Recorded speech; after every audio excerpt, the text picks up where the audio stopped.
All rise. 159 is now in session. The Honorable Wanda shall preside. Good morning. Please be seated.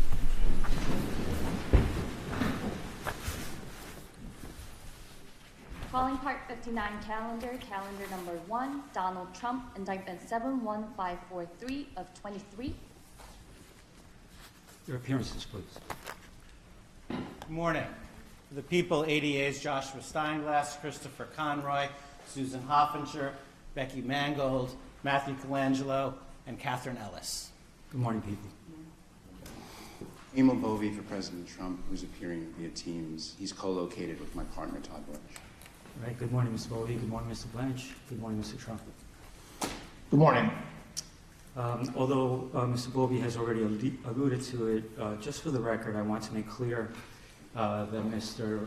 Blanche is appearing virtually with Mr. Trump, and you're currently in Florida, is that correct? Yes, that's correct, Your Honor. Okay, and Mr. Trump's other attorney, Mr. Bovey, is with us in the courtroom.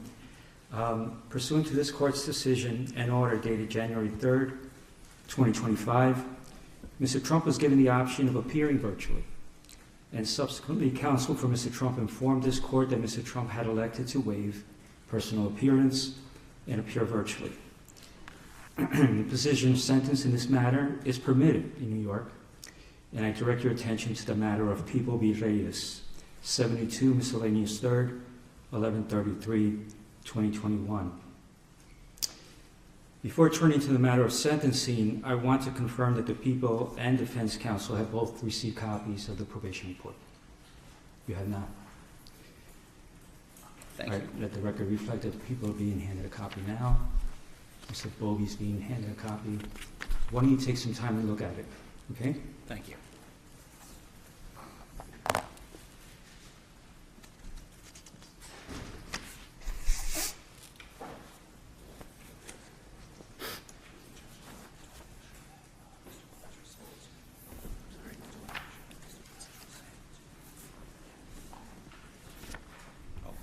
While the parties look at the probation report, Mr. Blanche, I'd like to confirm that you received an e-copy of the report.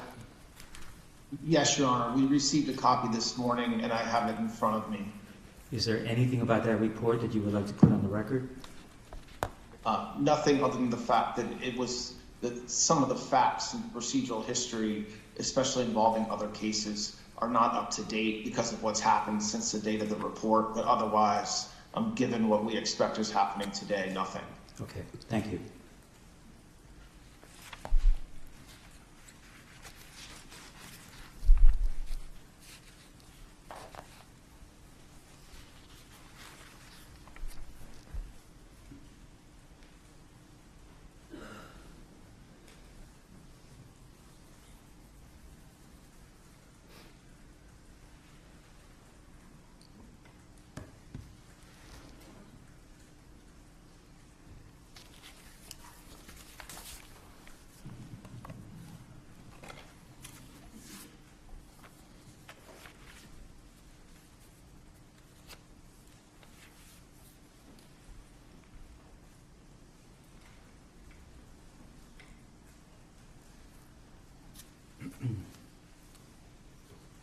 People, is there anything about the probation report that you would like to put on the record? No, Judge, I just need a couple You need more minutes, time? if Sure. you don't mind.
Thank you, Judge.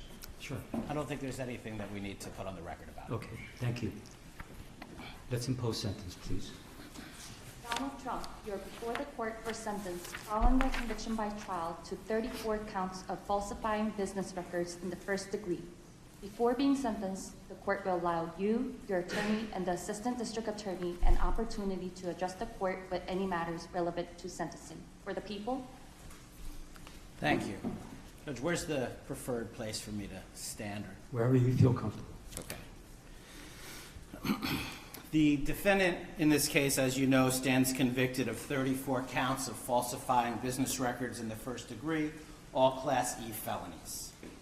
Each carries a range of authorized sentencing options for as much as 1 1/3 to 4 years in state prison to a variety of non-incarceratory sentences. In this court's January 3rd decision on the defendant's Clayton motion, Your Honor indicated an inclination to impose an unconditional discharge. Under all the circumstances of this case, its unique posture and the defendant's status as president-elect, the people recommend a sentence of an unconditional discharge. In finding the defendant guilty in this case, the jury necessarily found unanimously that the defendant falsified 34 separate entries in his business records with the intent to defraud, which included an intent to commit or conceal a conspiracy to promote his own election by unlawful means. Having presided over the trial, Your Honor is very familiar with the conduct, its seriousness, and the overwhelming evidence to support the jury's verdict. I'm certainly not going to rehash that now. In last week's decision on January 3rd, this court referred to the gravamen of the defendant's conduct, his criminal conduct in this case, as constituting, quote, premeditated and continuous deception. The verdict was delivered by a jury that was carefully chosen using an extensive questionnaire based on suggestions from both parties and after thorough questioning of the prospective jurors by both sides. The verdict in this case was unanimous and decisive, and it must be respected. As this court has observed, quote, the sanctity of a jury verdict and the deference that must be accorded to it is a bedrock principle in our nation's jurisprudence. The defendant's conduct before, during, and after this trial also merits consideration. Instead of preserving, protecting, and defending our constitutionally established system of criminal justice, the defendant, the once and future President of the United States, has engaged in a coordinated campaign to undermine its legitimacy. Far from expressing any kind of remorse for his criminal conduct, the defendant has purposefully bred disdain for our judicial institutions and the rule of law. And he's done this to serve his own ends and to encourage others to reject the jury verdict that he finds so distasteful. He has characterized these proceedings as corrupt, rigged, a witch hunt, or a sham too many times to tabulate.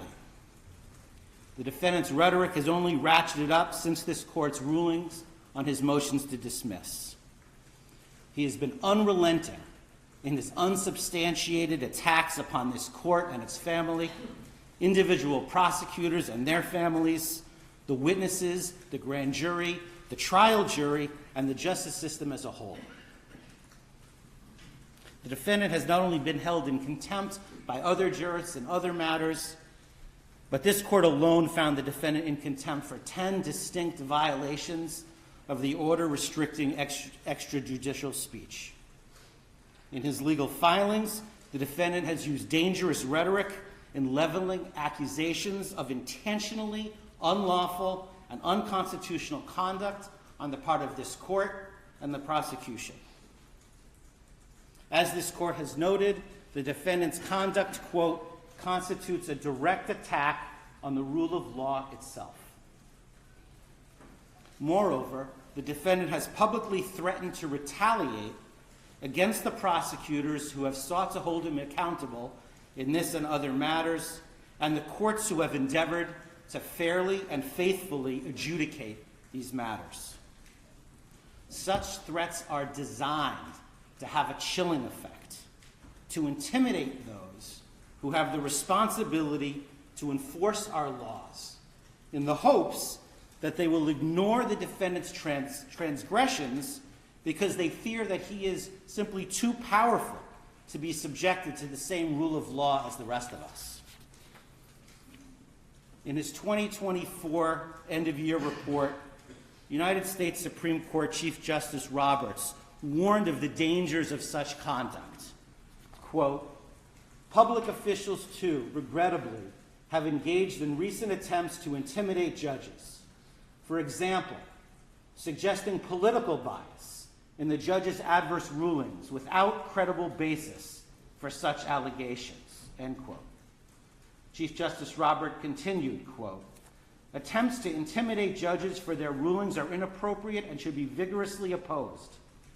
Public officials certainly have a right to criticize the work of the judiciary, but they should be mindful that intemperance in their statements when it comes to judges may prompt dangerous reactions by others."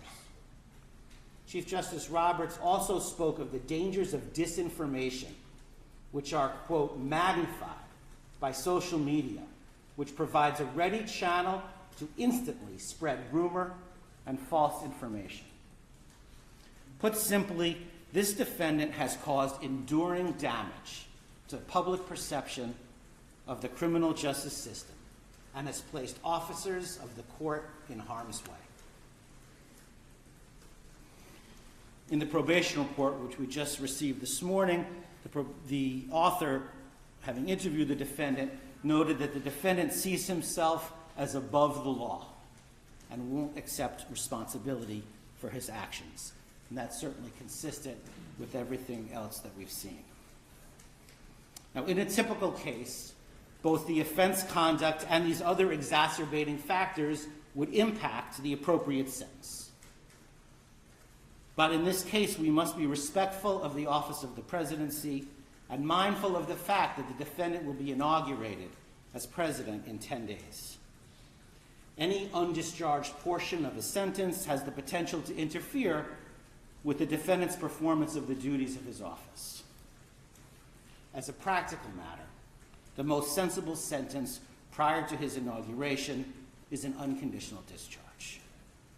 The court has expressed an inclination to do exactly that because, in the court's words, quote, "the most viable solution to ensure finality and allow defendant to pursue his appellate options is to proceed to sentence."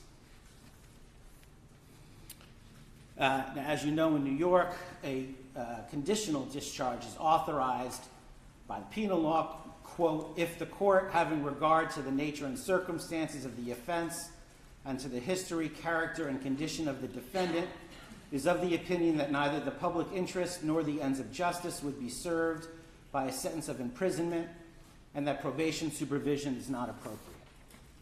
An unconditional discharge is authorized if a conditional discharge is authorized and, quote, "if the court is of the opinion that no proper purpose would be served by imposing any condition upon the defendant's release." Because these crimes are felonies, the court must set forth in the record the reasons for its action. The American public has the right to a presidency unencumbered by pending court proceedings or ongoing sentence-related obligations. But imposing this sentence ensures that finality. Sentencing the defendant permits this court to enter judgment, to cement the defendant's status as a convicted felon while he pursues whatever appeals he intends to pursue. And it gives full effect and respect to the jury's verdict while preserving the defendant's ability to govern. People therefore recommend that this court impose a sentence of an unconditional discharge. Thank you. Thank you. Counsel. Thank you, Your Honor. I very much disagree with much of what the government just said about this case about the legitimacy of what happened in this courtroom during the trial and about President Trump's conduct fighting this case from before it was indicted, to while it was indicted, through the jury's verdict, and even to this day. What the government just said presupposes something that we disagree with very much, which was that this was an appropriate case to be brought. It was not.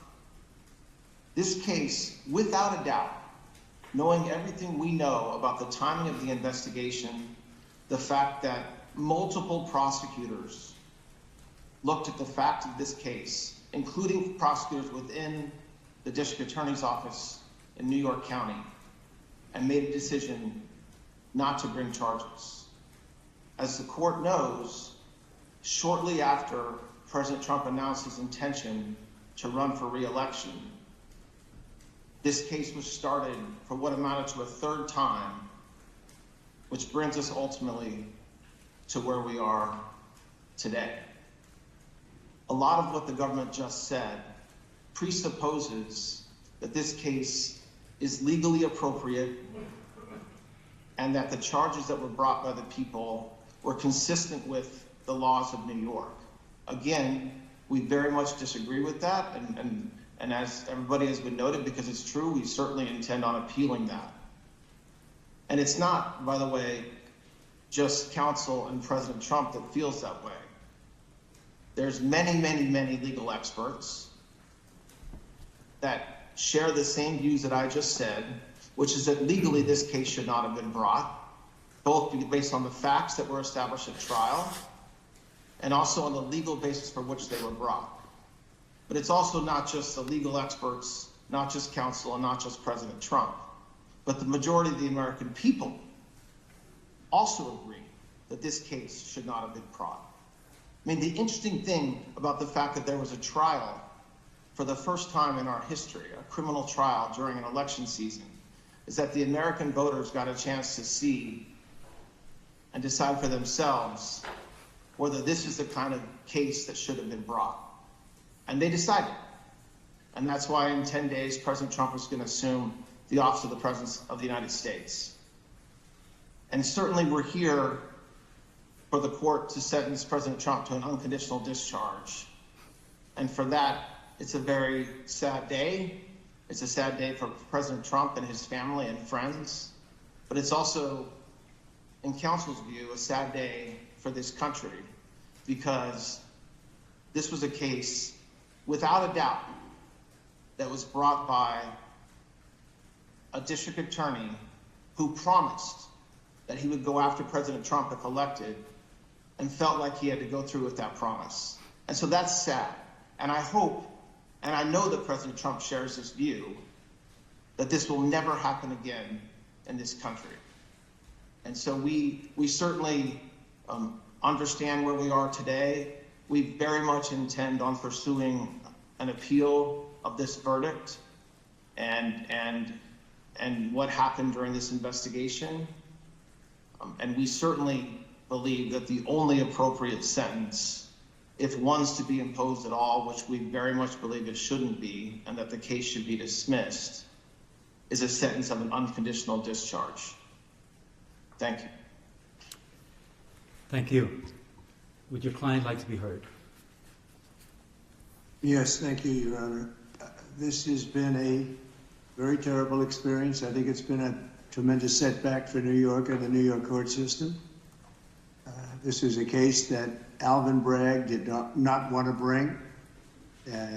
He thought it was, from what I read and from what I hear, inappropriately handled before he got there. A gentleman from a law firm came in and acted as a district attorney, and that gentleman, from what I heard, was a criminal or almost criminal in what he did. It was very inappropriate. It was somebody involved with my political opponent. Part of the records that we're talking about, they're saying, I just noticed where he said I was falsifying business records. Well, the falsification of business records, as they say it, was calling a legal expense in the books where everybody could see them, a legal expense. In other words, that legal fees or legal expense were put down as legal expense by accountants. They weren't put down by me, they were put down by accountants. I didn't call them construction, concrete work, I didn't call them electrical work, I didn't call them anything. They called a legal fee or a legal expense, and for this, I got indicted. It's incredible, actually. Now, if you look, my attorney alluded to it, the top legal scholars and legal pundits in this country, the ones that are quoted all the time on television, that are making their views felt and highly respected people, have said, everyone, virtually everyone that I know of, I haven't seen any to the contrary, not one, and none. These people are not exactly friends of mine, to put it mildly, but they all said this is a case that should have never been brought. It's an injustice of justice. Very respected Jonathan Turley, Andy McCarthy, Judge David Rifkin, a wonderful man who just passed away, by the way, Greg Jarrett, Ellie Honig from CNN, of all places. CNN said that, Paul Ingratian, Alan Dershowitz, they all said this is not a case that should be brought. It's not, think about it, legal expenses are down as legal expenses, and I get indicted for business records. Everybody should be so accurate. It's been a political witch hunt. It was done to damage my reputation so that I'd lose the election, and obviously that didn't work. And the people of our country got to see this firsthand because they watched the case in your courtroom.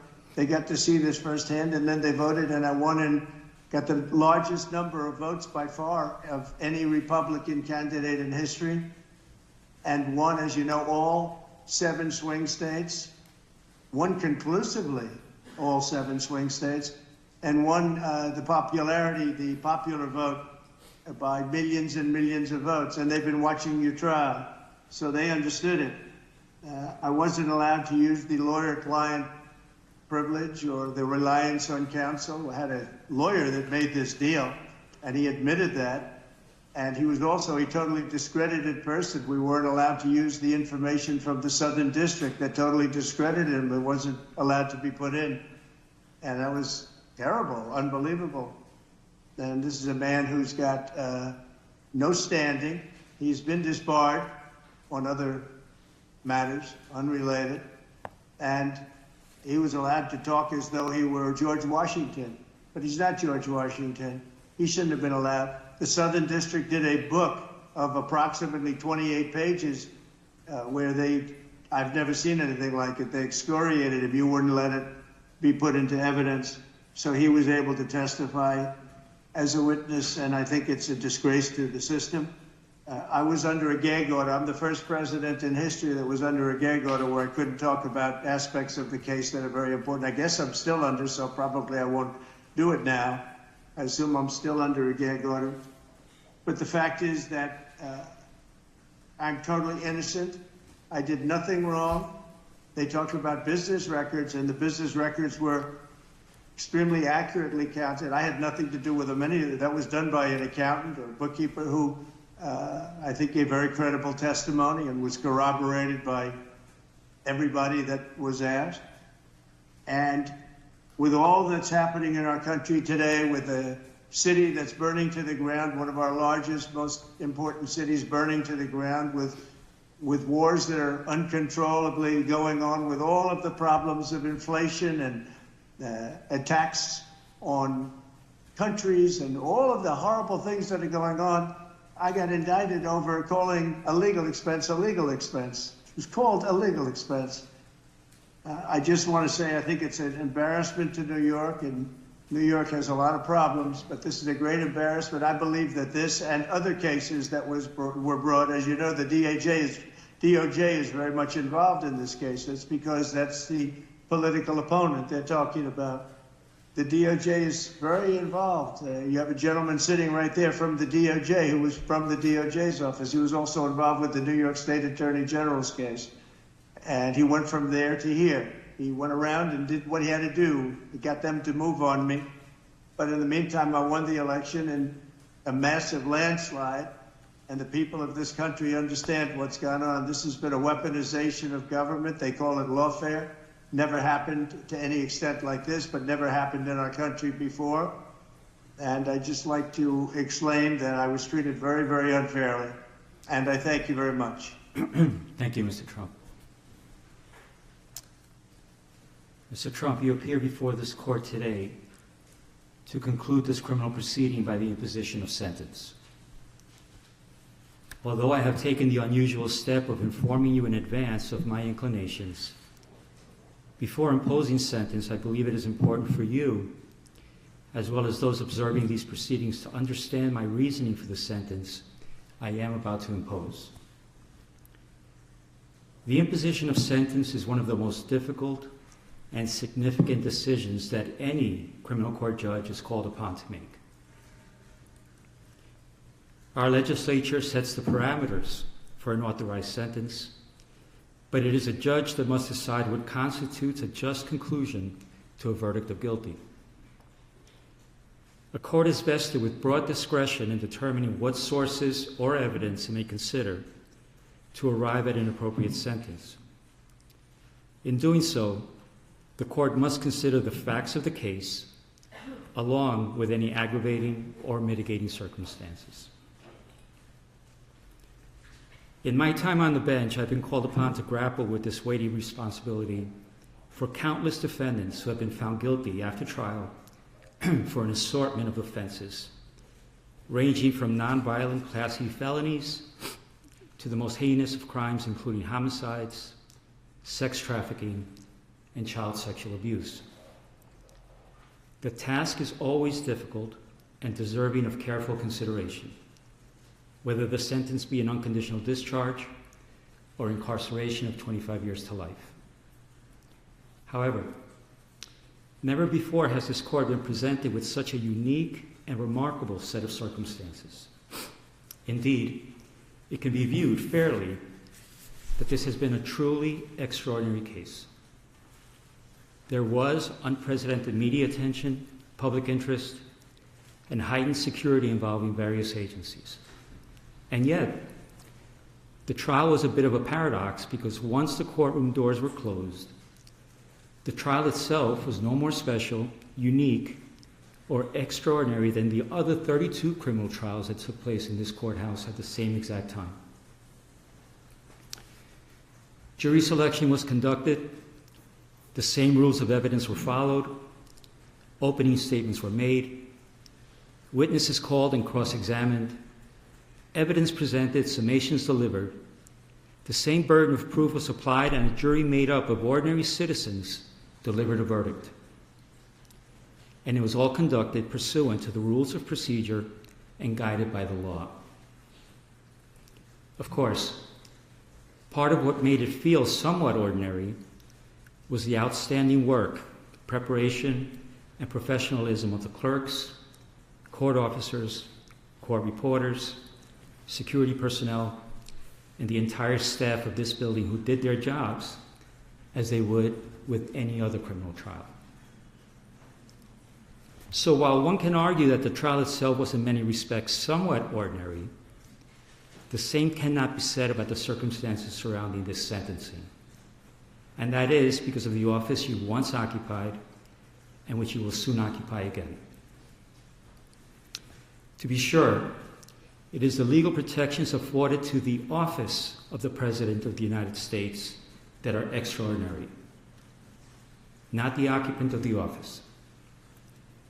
The legal protections, especially within the context of a criminal prosecution, afforded to the office of the President have been laid out by our founders, the Constitution, and most recently interpreted by the United States Supreme Court in the matter of Trump versus the United States, which was decided on July 1st, 2024.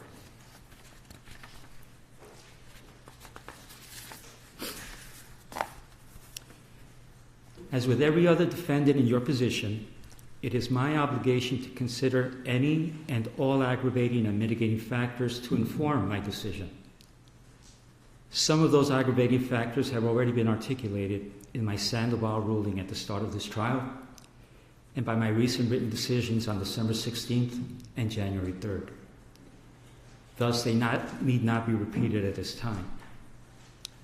However, the considerable, indeed, extraordinary legal protections afforded by the Office of the Chief Executive is a factor that overrides all others. To be clear, the protections afforded the Office of the President are not a mitigating factor. They do not reduce the seriousness of the crime or justify its commission in any way. The protections are, however, a legal mandate which, pursuant to the rule of law, this court must respect and follow. However, despite the extraordinary breadth of those protections, one power they do not provide is the power to erase a jury verdict. It is clear from legal precedent, which until July 1st was scarce, that Donald Trump, the ordinary citizen, Donald Trump, the criminal defendant, would not be entitled to such considerable protections. I'm referring to protections that extend well beyond those afforded the average defendant who winds their way through the criminal justice system each day. No, ordinary citizens do not receive those legal protections. It is the Office of the President that bestows those far-reaching protections to the office holder. And it was the citizenry of this nation that recently decided that you should once again receive the benefits of those protections, which include, among other things, the Supremacy Clause and presidential immunity. It is through that lens and that reality that this court must determine a lawful sentence. After careful analysis, in obedience to governing mandates, and pursuant to the rule of law, this court has determined that the only lawful sentence that permits entry of a judgment of conviction without encroaching upon the highest office in the land is an unconditional discharge, which the New York State Legislature has determined is a lawful and permissible sentence for the crime of falsifying business records in the first degree. Therefore, at this time, I impose that sentence to cover all 34 counts. Sir, I wish you Godspeed as you assume your second term in office. Thank you. Thank you for watching. Make sure you subscribe to our YouTube channel and be sure to watch more videos from Fox, Illinois.